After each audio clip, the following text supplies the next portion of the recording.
What up, Laker Nation? It's your boy Daniel, Lakers fan, coming to you guys after finally, guys, a victory, 130 to 119. The Los Angeles Lakers beat the Minnesota Timberwolves in overtime, and I gotta say, you have to love the effort, especially because it was a great night of basketball.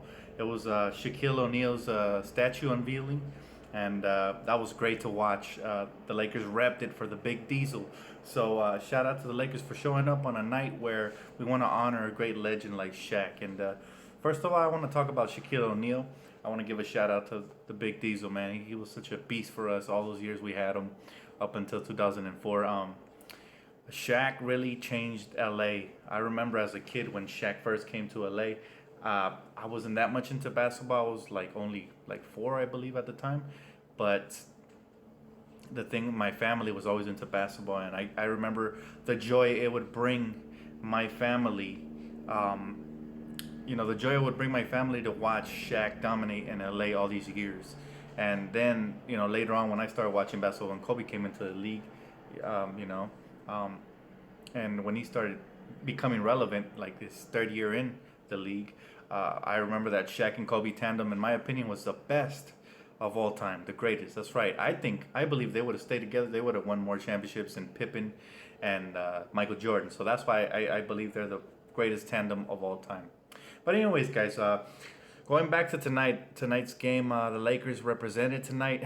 Jordan Clarkson. That's why I didn't get on him the last game. He had a bad game, but this game he dropped a career 35, and that's the story of this year, guys. One night we have a bad game. The next game we look even better than the Minnesota Timberwolves. So that's the way it is. But we pulled this one out, and I know most of us are hoping for tank. There's only 10 games left. We should be all right. The schedule's not going to get any easier, so we should lose more games than the Phoenix Suns for that second slot overall. I don't think we're going to catch up to Brooklyn, but we'll see.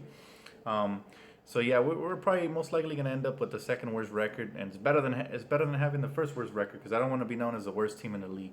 Brooklyn can have that title. But we'll see what happens, guys. Crazy night of hoops. I want to start off by saying I really enjoyed this game, especially because I wanted them to win this one because of Shaq.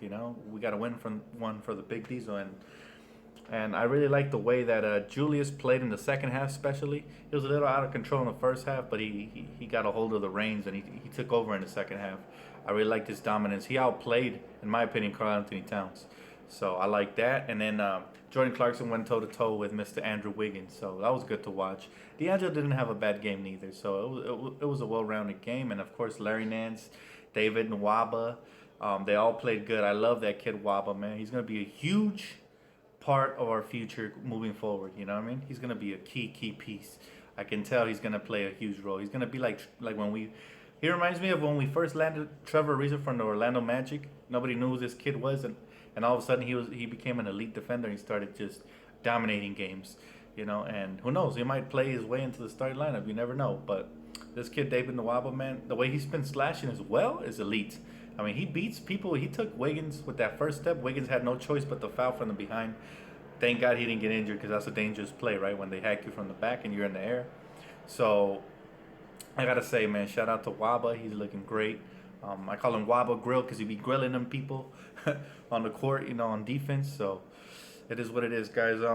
I really enjoyed tonight's game, like I said. And one guy I haven't mentioned yet was Mr. Corey Brewer, man. This guy really was the heart and soul of the team. He led the comeback in the fourth quarter.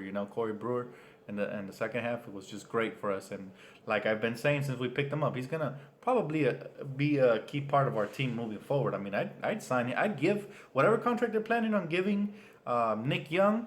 They should give it to Mr. Corey Brewer because Corey Brewer is a two-way player. He plays hard on offense and he slash. I'm sorry. He plays hard on defense and he slashes extremely hard on offense. So I like that kid, even though his jump shot's not that great. But I like him. He plays his role really well, and he's a great example for the kids. He's a perfect example of going 100% all the time. And I know these kids have trouble maintaining focus throughout the 82 game season, but they have to learn, and that's how they'll be consistent, right? They have to learn that they always have to give it their all. For example, tonight, Julius Randle was great on both ends of the court. There was a play where he blocked Karl Anthony Towns when Karl Towns has the length over him, right? But that shows that Julius has the capabilities to be a good two-way player, similar to Draymond Green when he's focused. But most of the time, like some of you guys have told me in the comment section, and I agree, He saves his energy for the offense, and that's not ideal. He needs to play on both ends. That way he can keep his job, because Larry Nance is knocking, man. He's always playing hard all the time. And then Thomas Robinson, I don't know why he's not getting playing time, but that's another guy who plays hard. So Julius Randle has plenty of players there to look up to, right? At his key position, as well as Tariq Black.